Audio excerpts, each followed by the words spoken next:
फूका और जोरदार विरोध दर्ज कराया है। ज्ञानपुर के दुर्गागंज त्रिपोहानी पर जिला पंचायत अध्यक्ष अनिरुद्ध त्रिपाठी, जिला अध्यक्ष दीपक मिश्रा, पूर्व जिला अध्यक्ष हौसला प्रसाद पाठक, एडवोकेट आनंद शुक्ला सहित सैकड़ों की संख्या में भाजपा पदाधिकारी व कार्यकर्ताओं ने जमकर नारेबाजी करते हुए कहा कि ब्राह्मणों का अपमान नहीं सहा जाएगा। कहा कि यह अपमानजनक पोस्ट समाजवादी पार्टी के मीडिया सेल के एक्स हैंडल से किया गया है। एसडीएम व सीओ ज्ञानपुर को पत्र सौंपते हुए सपा मुखिया के खिलाफ मुकदमा दर्ज किए जाने की मांग की है। देवनाथपुर बाजार के सुंदरवन कटेबना ज्योतिर्लिंग संगम क्षेत्र के मंदिर पर एक भक्त की मुराद पूरी हुई है। मुराद पूरी होने पर चेन्नई से सुंदरवन मंदिर पर पहुंचे भक्त ने पूजा पाठ कराने के बाद भव्य भंडारे का आयोजन कराया था। लगभग 3000 लोगों ने भंडारे का प्रसाद ग्रहण किया। मंदिर की साध्वी मां रालक्ष्मी मंदा व गुरुजी ने बताया कि चेन्नई के पन्नीर सेल्वम व उनकी पत्नी मालती सुंदरवन ज्योतिर्लिंग संगम क्षेत्र आई हुई थी, जहां दोनों पति पत्नी ने शिवलिंग पर मत्था टेकते हुए एक मन्नत मांगी थी। मनोकामना पूरी होने पर एक बार फिर चेन्नई से दोनों पति पत्नी मंदिर पर पहुंचकर पूजा पाठ की और भंडारा कराते हुए 3000 लोगों को प्रसाद ग्रहण कराया। शिवलिंग मंदिर से मुराद पूरी होने पर पति पत्नी की आस्था काफी बढ़ गई है। ज्ञानपुर ब्लॉक के जखांव ग्राम सभा में बनी पानी की टंकी 10 साल से बंद पड़ी है। साल 2001 में जल निगम द्वारा जखांव गांव ग्राम सभा में पानी टंकी का निर्माण कराया गया था। लगभग 10 साल से पानी की टंकी बंद पड़ी है। विभागीय अधिकारियों के लापरवाही की भेंट चढ़ी यह पानी की टंकी सफेद हाथी बनकर रह गई है। केंद्र व प्रदेश सरकार के हर घर जल हर घर नल योजना को जखांव गांव की यह बंद पड़ी पानी की टंकी मुंह चिढ़ा रही है। इलाके के पप्पू बिंद, राजू बिंद, सुमन सरोज, राहुल सरोज, दीपक बिंद ने बताया कि ग्राम सभा में बनी यह पानी की टंकी 10 साल से बंद पड़ी है। कई बार ग्राम प्रधान से भी शिकायत की गई, लेकिन इस पर कोई काम नहीं किया गया। लगभग 12 मौजा के 5000 ग्रामीण पानी के लिए तरस रहे हैं। इस टंकी से 5000 घरों में पानी की सप्लाई होती थी। हालांकि इस संबंध में जल निगम के अधिशासी अभियंता मुजीब अहमद ने बताया कि इस पानी टंकी व ट्यूबवेल को ग्राम सभा के हवाले कर दिया गया है। इसकी जिम्मेदारी ग्राम प्रधान की है।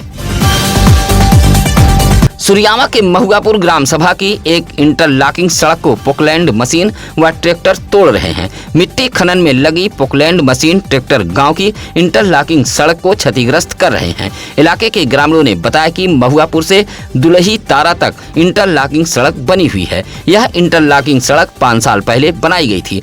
दुलहीपुर के तालाब से मिट्टी का खनन कराया जा रहा है। खनन में पोकलैंड मशीन के साथ साथ ट्रैक्टर भी लगाए गए हैं, जिससे गांव की इंटरलॉकिंग सड़क टूट रही है। यह सड़क महुआपुर, चकचंदा, चकिया, कसूरीपुर जैसे इलाके को जोड़ती है। साथ ही इन बस्ती के लोगों का आवागमन होता है। ग्रामीणों ने कहा कि इंटरलॉकिंग सड़क पूरी तरह क्षतिग्रस्त हो रही है, जिससे बारिश में बस्ती के लोगों को भारी परेशानी का सामना करना पड़ेगा। मोड़ ज्ञानपुर मार्ग के गड़ेरियापुर गांव के पास कोल्ड ड्रिंक से लदी एक पिकअप पलट गई। पिकअप पलटते ही वहां मौजूद लोगों में अफरा तफरी फैल गई थी। चालक पिकअप में फंस गया था। दौड़कर ग्रामीणों ने पिकअप में फंसे चालक को बाहर निकाला था। हालांकि हादसे में चालक बाल बाल बच गया है। पिकअप पलटने का कारण चालक को झपकी आना बताया गया है। रविवार की सुबह लगभग 11 बजे एक पिकअप कोल्ड ड्रिंक लादकर मोड़ से ज्ञानपुर की तरफ जा रही थी। गड़ेरियापुर गांव के समीप पहुंची तभी अचानक सड़क किनारे गड्ढे में पलट गई। पिकअप पर कोल्ड ड्रिंक लदा हुआ था, जो गड्ढे में बिखर गया था। हादसे में पिकअप चालक बाल बाल बच गया है। गोपीगंज के ककराही मंडी समिति परिसर में खड़ी एक बाइक से पैसों से भरा बैग गायब हो गया है। पुलिस मंडी परिसर में लगे सीसीटीवी फुटेज से वारदात की जानकारी इकट्ठा कर रही है। बताया जाता है कि गोपीगंज कोतवाली के पीछे कोयरान मोहाल निवासी सुरेंद्र मुदनवाल बकाया पैसा देने व कुछ सामान खरीदने ककराही मंडी गए हुए थे, जहां मुमताज आलू वाले के दुकान के सामने अपनी बाइक खड़ी कर दी और बाइक के हैंडल में एक बैग मौजूद था। सुरेंद्र मुदनवाल के मुताबिक उस बैग में 1,20,000 रुपया मौजूद था। एक दुकान पर वह गए हुए थे। दुकान से लौटे तो देखा कि पैसों से भरा बैग गायब था। नजारा देख उनके पैरों तले जमीन खिसक गई। फौरन इस बात की जानकारी पुलिस को दी गई। साथ ही मंडी परिसर में सनसनी भी फैल गई थी। मौके पर पुलिस व क्राइम ब्रांच की टीम पहुंची थी। सीसीटीवी के जरिए पुलिस घटना की जानकारी जुटा रही है। बताया जाता है कि सीसीटीवी में 3 नाबालिग बच्चे दिखाई पड़ रहे हैं, जिसमें से एक बच्चा बैग लेकर जाते हुए दिखाई पड़ रहा था। भदोही शहर कोतवाली इलाके के पिपरी अस्ती गांव के एक कुएं में सियार का बच्चा गिर गया था। सूखे कुएं में गिरे सियार के बच्चे को बचाने की ग्रामीणों ने जद्दोजहद शुरू कर दी थी। कुएं में गिरे सियार के बच्चे को निकालने में जब ग्रामीण कामयाब नहीं हुए तो इसकी जानकारी फायर ब्रिगेड व डायल 112 पुलिस को दी गई। गांव के विपुल मिश्रा, रमेश चंद्र मिश्रा, नंदू सिंह, अनीश सिंह जैसे लोगों के सहयोग से मौके पर पहुंची फायर ब्रिगेड की टीम व डायल 112 पुलिस ने सियार के बच्चे को बाहर निकाला था और सियार के बच्चे की जान बचा ली गई है। मोड़ बाजार के सियरहा नई बस्ती के पास सवारियों से भरी एक टेम्पो पलट गई। हादसे में टेम्पो चालक सहित कुल 4 लोग घायल हुए हैं। रास्ते से गुजर रहे राहगीरों ने टेम्पो में फंसे चालक व यात्रियों को बाहर निकालकर अस्पताल भेजा था। सुरियावा के छतरीपुर निवासी चालक विनोद कुमार गौतम टेम्पो लेकर भदोही से भोरी मौजूदा की तरफ जा रहा था। टेम्पो में भोरी निवासी रामचंद्र पाल, संदीप पाल, पवन पाल सवार थे। सभी भदोही के एक अस्पताल आए हुए थे और लौटते समय सियरहा नई बस्ती के समीप अचानक टेम्पो अनियंत्रित होकर पलट गई। सड़क किनारे गड्ढे में पलटी टेम्पो से चालक विनोद कुमार गौतम को जहां गंभीर चोटें आई हैं, वहीं रामचंद्र पाल, संदीप पाल, पवन पाल भी घायल हुए हैं। सभी का इलाज MBS भदोही में कराया गया है। रविवार को ज्ञानपुर बाबा हरिहरनाथ मंदिर पर जय बाबा बर्फानी ग्रुप के सदस्यों पदाधिकारियों ने एक बैठक की थी। ब्रह्मा मुदनवाल की अध्यक्षता में हरिहरनाथ मंदिर परिसर में आयोजित इस बैठक में इस साल भी निर्णय लिया गया कि बड़े ही धूमधाम से शनिदेव महाराज का 27 मई को जन्मदिन उत्सव मनाया जाएगा, जिसकी तैयारियों को लेकर मंदिर पर यह बैठक बुलाई गई थी। जन्मदिन मनाने को लेकर बाबा बर्फानी ग्रुप के तमाम सदस्यों को अलग अलग जिम्मेदारी सौंपी गई है। ब्रह्मा मुदनवाल ने बताया कि पिछले 6 वर्षों से शनिदेव महाराज का जन्म उत्सव मनाया जा रहा है। बैठक में राकेश, विशाल सिंह, संतोष गुप्ता, राजेश, राकेश यादव आदि मौजूद रहे।